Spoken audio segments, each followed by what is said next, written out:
మనం పైథాన్ సిరీస్లో ఇది చూసుకోబోయేది nested ifs and elif statements in Python అనమాట.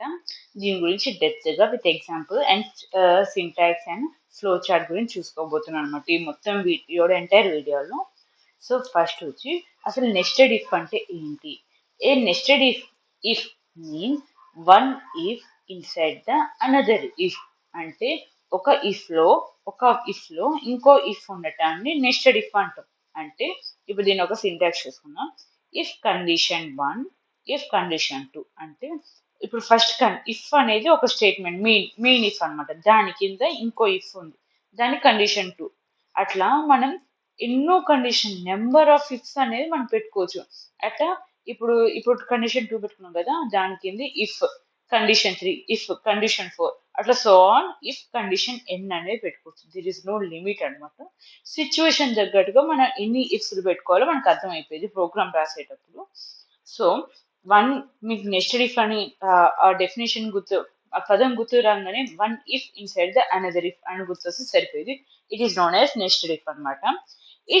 It's like checking one condition then going deeper if it is true. అంటే ఒకవేళ కండిషన్ 1 ఫాల్స్ అయిందనుకోండి, ఇట్ గోస్ టు కండిషన్ 2. అది కూడా సెకండ్ కండిషన్ కూడా ఫాల్స్ అయిందనుకోండి, it goes to third condition. అంటే ఆ స్టేట్మెంట్ అనేది ట్రూ అయ్యేంత వరకు మన అది కండిషన్స్ అంటూ ఒక్కొక్కటి మారుతూ ఉంటది అనమాట. ఓకేనా? ఆ ఫైనల్ అవుట్పుట్ వచ్చేంత వరకు ఆ కండిషన్స్ ఇఫ్ కండిషన్స్ అని మారుతూ ఉంటది. This is known as nested if అనమాట. ఓకే, దాన్ని డైలీ లైఫ్ తీసుకున్నాం అంటే గోయింగ్ ఫర్ వాక్. మీకు సింపుల్గా చెప్తున్నాను ఎందుకంటే ఫస్ట్ టైం కాబట్టి నెస్టెడ్ ఇఫ్ ఇవన్నీ. ఓకే, ఇప్పుడు రన్ చేసి చూద్దాం. ఇండెంటేషన్ ఎర్రర్ ఎందుకు వచ్చింది చెప్తాను మీకు వివరంగా. ఇక్కడ మనం ఇండెంటేషన్ ఎర్రర్ అంటే మీకు ప్రీవియస్ వీడియోలో చెప్పాను, అయినా మళ్ళీ ఇప్పుడు చెప్తున్నాను. మెయిన్గా నెస్టెడ్ ఇఫ్లో కానీ అలాంటి వాటిలో సపోజ్ ఇఫ్ అని ఉంది కదా, ఫస్ట్ ఇఫ్ దీని కింద కొంచెం స్పేస్ ఇవ్వాలన్నమాట. ఇప్పుడు మామూలుగా ఏంటంటే ఆర్డర్ ప్రకారంగా రాస్తాం, కానీ అట్లా ఇవ్వకూడదు. నెస్టెడ్ ఇఫ్ లో ఇట్లా కొంచెం స్పేస్ ఇవ్వాలి. తర్వాత ప్రింట్ స్టేట్మెంట్ కూడా కొంచెం స్పేస్ ఇవ్వాలి. ఓకేనా? మీకు ఇక్కడ లైన్ కనిపిస్తుంది కదా, ఆ లైన్ క్రాస్ అది మనం పైథాన్ ఆటోమేటిక్గా చెప్పింది. ఈ లైన్ తర్వాత మీరు నెక్స్ట్ స్టేట్మెంట్ అనేది రాసుకోండి. సో ఇక్కడ డిస్ప్లే కాలేదు, ఇక్కడ డిస్ప్లే నేను చూస్తున్నా. ఓకేనా? ఈ లైన్ కన్నా ముందు ఉందనుకోండి ఎర్రర్ వచ్చింది. ఈ లైన్ తర్వాత ఏం స్టేట్మెంట్ రాసుకున్నా నథింగ్, ఎర్రర్ ఏం రాదు. సో ఇప్పుడు రన్ చేద్దాం. ఇండెంటేషన్ ఎర్రర్ అనేది ఉండదు ఇంకా. Okay, go for a walk. అసలు ఇది ఏంటంటే వెదర్ అనే వేరియబుల్ తీసుకొని సన్నీ అనేది ఇచ్చాం. సన్నీ అంటే సన్. ఓకేనా? సన్నీ టైంలో, టైం అంటే మార్నింగ్ అనమాట. And if weather double equal to sunny, if time is equals to double equal to morning, print go for a walk, morning walk. అంతే కదా? అంటే ఆ వెదర్ అనేది సన్నీగా ఉంటే, టైం అనేది మార్నింగ్ ఉంటే గో ఫర్ వాక్ అనేది ఒక సింపుల్ ఎగ్జాంపుల్ అనమాట. అర్థమైంది కదా? ఇక్కడ ఇఫ్ ఇట్లా 2 ఇఫ్లు వాడాం. అట్లా రెండే కాదు, మేము ఎన్ని ఇఫ్లైనా వాడుకోవచ్చు, బట్ బేస్డ్ ఆన్ కండిషన్ అనమాట. ఓకేనా? Okay, this is about next if అనమాట. సో అవుట్పుట్ ఏమొచ్చింది? Go for a walk. మీకు ఫ్లో చార్ట్ చెప్తాను, మీకు అర్థమైంది. If weather is equals to sunny, yes is time morning. Okay, ఈ సన్నీ ఒకవేళ వెదర్ సన్నీ అయితే ఎస్ అయితే, is morning is uh time morning yes అయితే గో ఫర్ వాక్. అంటే వెదర్ సన్నీ అయితే, టైం మార్నింగ్ అయితే గో ఫర్ ఎ వాక్. ఒకవేళ కాదు అంటే డూ నథింగ్, ఏం చేయం కదా. వెదర్ సన్నీగా ఉంటే, టైం మార్నింగ్ లేకపోతే డూ నథింగ్ అనమాట. This is about next if అనమాట.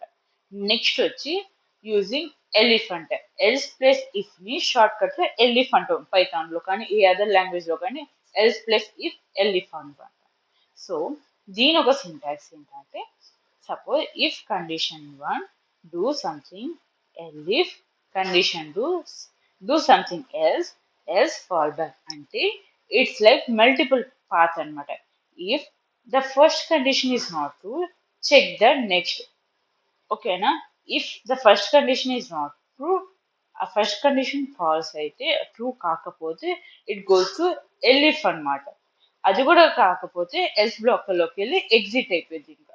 మనం ఇందాక చూసుకున్న దానికి దీని డిఫరెన్స్ ఏంటంటే if one if inside the another if అనమాట. దీనికి ఇండెంటేషన్ ఎర్రర్ లాగా కొంచెం స్పేస్ ఉంది ముందు.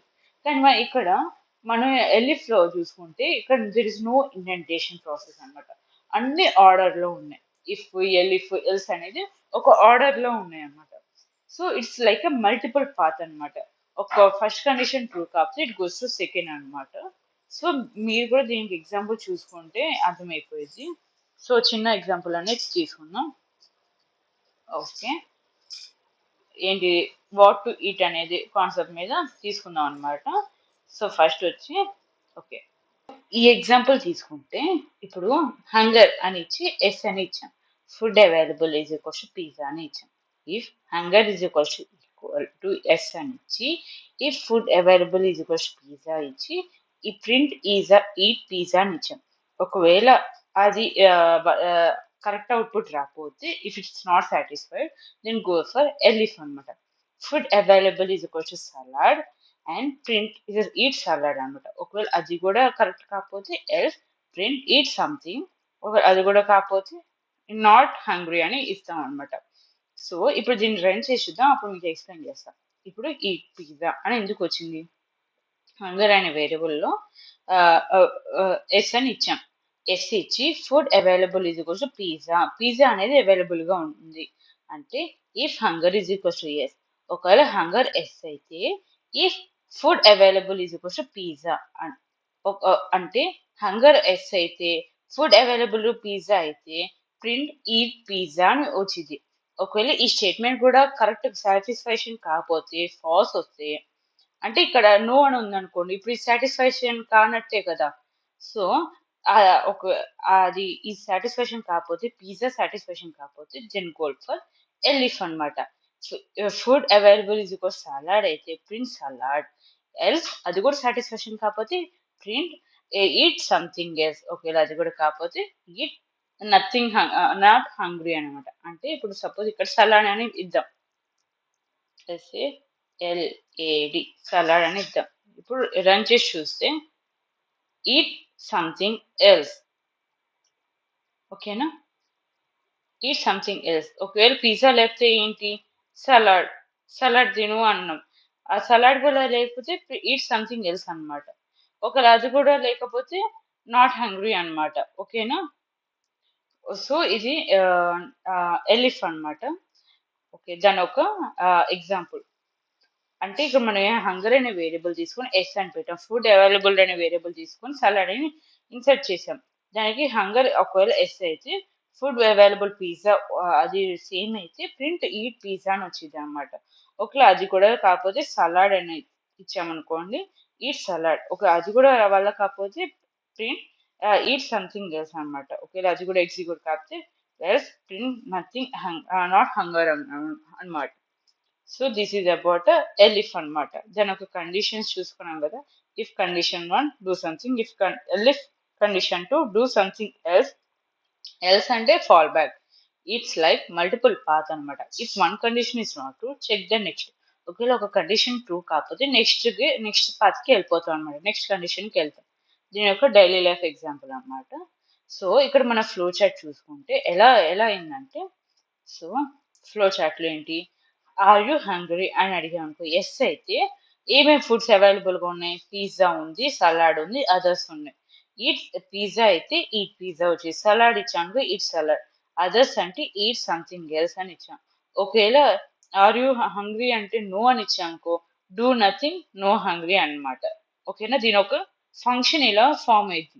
ఈ ప్రోగ్రామ్ రాసుకునేటప్పుడు మనం ఫ్లో చార్ట్ రాసుకున్నాం అనుకోండి, so it will be easy to write program అనమాట. ఓకేనా, ఒకవేళ హంగ్రీ ఎస్ అయితే ఈ స్టెప్స్ ఫాలో అవ్వాలి, ఒకవేళ హంగ్రీ నో అయితే ఈ స్టెప్ ఫాలో అవ్వాలని అర్థం అనమాట ఫ్లో చార్ట్కి. సో మీకు ఇంకో ఎగ్జాంపుల్ తీసుకుంటే అర్థమైపోయింది. సో నెక్స్ట్ వచ్చేసి ఈ ఎగ్జాంపుల్ కాఫీకి. ఓకే, ఒకవేళ టెంపరేచర్ ఈజ్ ఈక్వల్స్ టు 30 అని ఇచ్చాం, నీడ్ కాఫీ ట్రూ అయితే ఇఫ్ నీడ్ కాఫీ అంటే if temperature is greater than 25 drink ice coffee. ఓకేనా? ఒకవేళ అది కాకపోతే డ్రింక్ హాట్ కాఫీ, అది కూడా కాకపోతే నో కాఫీ నీడెడ్ అని అర్థం అంట. ఇప్పుడు రన్ చేసి చూద్దాం, ఎర్రర్ వచ్చి చూద్దాం. Indentation error fourth line.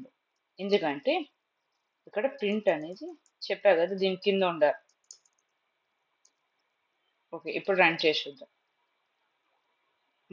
Drink ice coffee. ఎందుకు?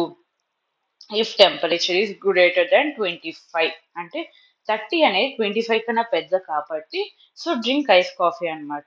ఓకేనా? ఒకవేళ సో లెస్ దాన్ ఇచ్చి చూద్దాం ఏమొచ్చిందో చూద్దాం. Drink hot coffee. ఒకవేళ ఏమి ఇపోతే నథింగ్ టు గివ్, ఏమొచ్చి చూద్దాం. డ్రింక్ హాట్ కాఫీ అనే వచ్చింది. ఓకేనా? ఓకే, వేరియబుల్స్ అనేది నెంబర్ అనేది చేంజ్ చేస్తున్నా. Drink ice coffee. ఒక టెంపరేచర్ ఎక్కువ ఉంది అనుకోండి ఐస్ కాఫీ, ఒక టెంపరేచర్ తక్కువ ఉంది అనుకోండి హాట్ కాఫీ అన్నమాట. ఓకేనా? ఒకవేళ ఇది లెస్ దాన్ అని చేసి చూద్దాం ఏమొచ్చింది. Drink hot coffee. ఇప్పుడు చూద్దాం. Drink ice coffee. సో మీరు అటు ఇటు ఇటు అటు మార్చుకుని చూస్తే so it will B understand అనమాట. సో ఓకేనా, దీని ఒక బేసిక్ ఎగ్జాంపుల్ అనమాట. కాఫీ డెసిషన్ లో టిప్స్ వచ్చి నెస్టెడ్ ఇఫ్ అంటే one decision depends upon another అనమాట. ఒక డెసిషన్ అనేది ఇంకో దాని మీద డిపెండ్ అయి ఉంటుంది అనమాట. అంటే ఇప్పుడు ఫస్ట్ ఇఫ్ అనేది కరెక్ట్ కాకపోతే it goes to second if అనమాట. అంటే సెకండ్ ఇఫ్ అనేది ఫస్ట్ కండిషన్ దాని మీద డిపెండ్ అయినట్టే కదా. So it one decision depends on another అనమాట. Is known as nested. దాని ఒక స్ట్రక్చర్, ఈ స్ట్రక్చర్ వచ్చి నెస్టెడ్ ఇఫ్ అనమాట. ఇఫ్ ఎల్స్ అంటే ఇఫ్ ప్లస్ ఎల్ ఇఫ్ అంటే ఇఫ్ ఎల్స్ వచ్చి యూ హ్యావ్ మల్టిపుల్ చాయిస్ అనమాట. అంటే మనకు ఒక అది కాకపోతే నెక్స్ట్ చాయిస్ ఉంటుంది, కానీ it does not depend on each other అనమాట. So it's have multiple choice అనమాట. ఎల్స్ వచ్చి యాజ్ ఇట్ ఏ డిఫాల్ట్ అనమాట. డిఫాల్ట్ అంటే ఇవి చూసాం కదా, ఎల్స్ వచ్చి అవన్నీ కాకపోతే ఇది అని అర్థం. ఓకేనా? ఎల్స్ బ్లాక్ అనేది ఆ పైన ఆప్షన్స్ ఏం కాకపోతే it goes to else block అనమాట. These are about if else and elif statements in Python అనమాట. సో మళ్ళీ ఒక స్క్రోల్ చేస్తున్నాను. So it will be easy to writing అనమాట. What is a nested if? One if inside another is known as nested if అనమాట. దాని ఒక syntax and it's ఒక condition అనమాట, ఒక స్టేట్మెంట్ లాగా. డైలీ లైఫ్ ఎగ్జాంపుల్ వచ్చి గోయింగ్ ఫర్ ఎ వాక్ అనమాట. సో దాని అవుట్పుట్ ఫ్లో చార్ట్ కూడా రాసుకోండి. సెకండ్ వచ్చి ఎలిఫ్ అనమాట. Else plus if is known as elif. దాని ఒక సింటాక్స్ అండ్ దాని ఒక సెకండ్ ఎగ్జాంపుల్ అనమాట. ప్లీజ్ అది ఒకవేళ మీకు ఇది అర్థం కాకపోతే you can go for third example అనమాట. సేమ్ రిలేటెడ్ గానే ఉంటుంది, కాకపోతే ఇది సెకండ్ కొంచెం పెద్దగా ఉంది. ఇట్ విల్ బి టఫ్ అనమాట. సెకండ్ థర్డ్ అంత పోలిస్తే దాని ఒక flow chart. So coffee decision అనేది ఈజీగా ఉంటుంది అనమాట. సో ఓకే, దాని ఒక టిప్స్ అనమాట. This is about if and if nested if and elif అనమాట. దీని ఒక స్ట్రక్చర్ అండ్ సింటాక్స్ అనమాట. Thank you.